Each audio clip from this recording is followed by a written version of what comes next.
Di sini saya akan berikan soal latihan UAS yang terdiri dari 3 soal. Jadi nanti pas UAS itu akan ada 3 soal yang bisa kalian pilih, itu 2 soal yang wajib untuk dikerjakan. Kemudian untuk waktunya sendiri itu hanya sekitar 80 menit saja. Satu soalnya terdiri dari 5 soal, jadi total soalnya ada 10 soal. Jadi di sini saya akan membahas soal yang pertama dulu. Oke, yang pertama di sini adalah sebutkan definisi dari ring. Ketika kalian menyebutkan definisi ring itu harus jelas, jadi jangan hanya menyebutkan bahwa yang pertama adalah himpunan tak kosong, kemudian dia bersifat atau terhadap operasi penjumlahan merupakan grup komutatif. Bukan demikian, tetapi harus dijelaskan secara detail poin per poin. Ya, jadi di sini misalkan saya tulis, misal ini bagian yang terpentingnya ya, R adalah himpunan tak kosong ya. Jadi harus ada tulisan himpunan tak kosong ya. Kalau nggak ada itu berarti nanti akan ada pengurangan nilai sebesar setengah poin. Ya, jadi misalkan R adalah himpunan tak kosong yang dilengkapi dengan 2 operasi biner, ini juga harus dituliskan.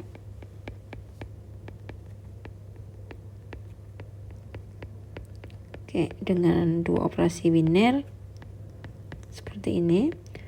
Ya, jadi R adalah himpunan tak kosong yang dilengkapi dengan 2 operasi biner. Bisa kita tulis penjumlahan dan perkalian ya. Penjumlahan dan perkalian misalkan gitu ya.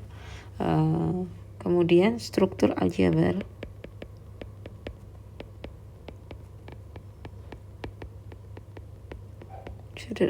R dengan operasi penjumlahan dan perkalian ini merupakan ring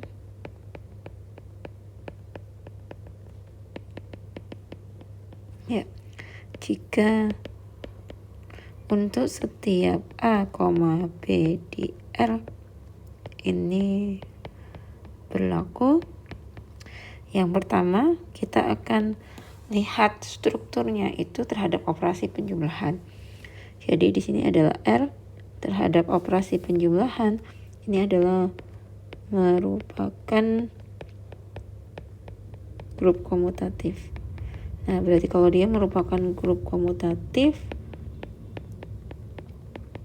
ya berarti kita harus buktikan bahwa dia memenuhi sifat-sifat grup komutatif. Jadi yang pertama di sini adalah kita akan tulis untuk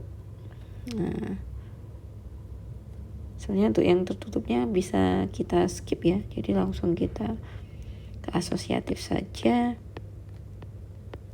Karena dia operasinya sudah operasi biner. Ya.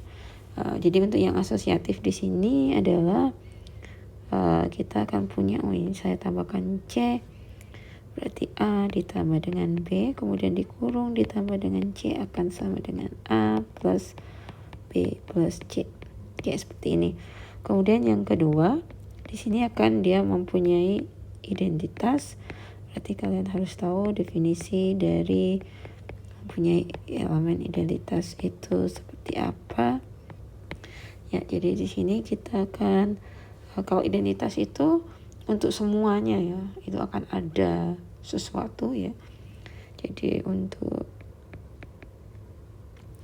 ini saya hapus dulu sebentar.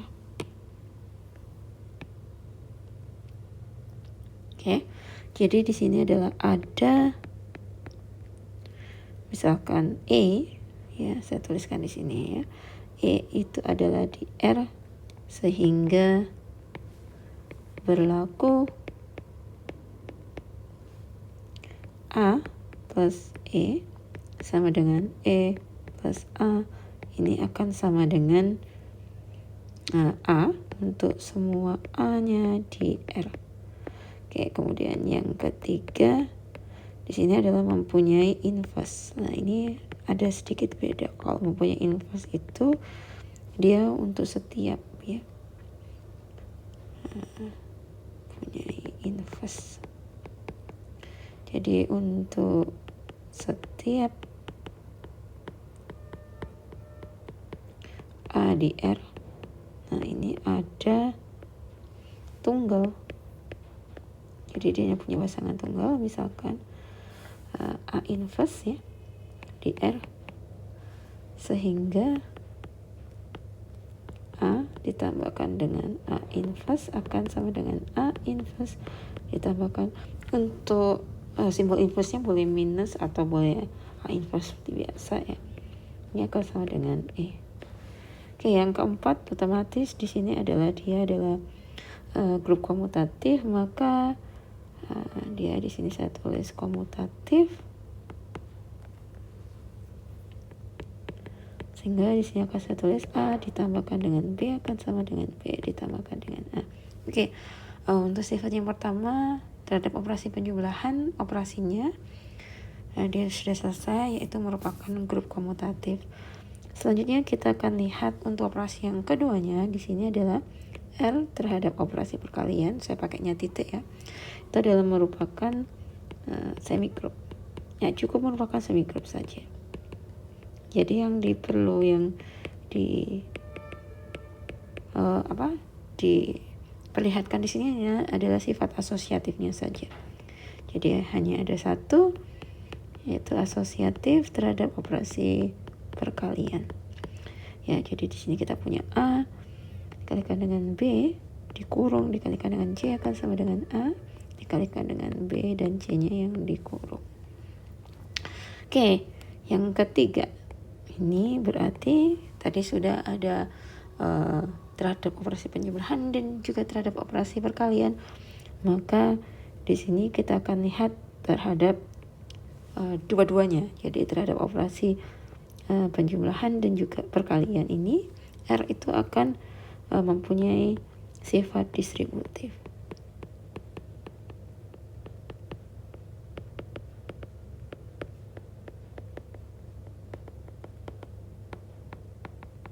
Oke, jadi di sini kalau saya punya A dikalikan dengan B ditambah dengan C, ya akan sama dengan A dikalikan dengan B ditambahkan dengan B kalikan dengan C. Ini yang sebelah kiri. Kemudian kalau misalkan saya punya A ditambah dengan B dikalikan dengan C, akan saya punya A dikalikan dengan C ditambahkan dengan B dikalikan juga dengan C. Oke, maaf ini A ya, bukan B yang pertama. Oke. Lalu saya akan jelaskan bagaimana sistem penilaiannya supaya kalian mendapatkan full point. Ya ini contoh aja ya, jadi nanti bisa jadi yang muncul definisinya dari subring, definisi dari ideal atau integral domain dan lain sebagainya. Oke, di sini sebutkan definisi dari ring. Ini akan ada nilai 3 poin. Ya. Jadi poin yang pertama itu poin pendahuluan di sini ya, wajib ada himpunan tak kosong, kemudian dilengkapi dengan 2 operasi biner ya. Ini saya kurang nulis operasinya, 2 operasi biner. Oke, saya hapus saja biar nanti kalian belajarnya gampang ya. Dilengkapi dengan 2 operasi biner, yaitu penjumlahan dan perkalian. Ya, oke seperti ini ya. Ini kalau misalkan kalian bisa menuliskan dengan baik poin ini, maka di sini kalian akan mendapatkan 1 poin. Ya.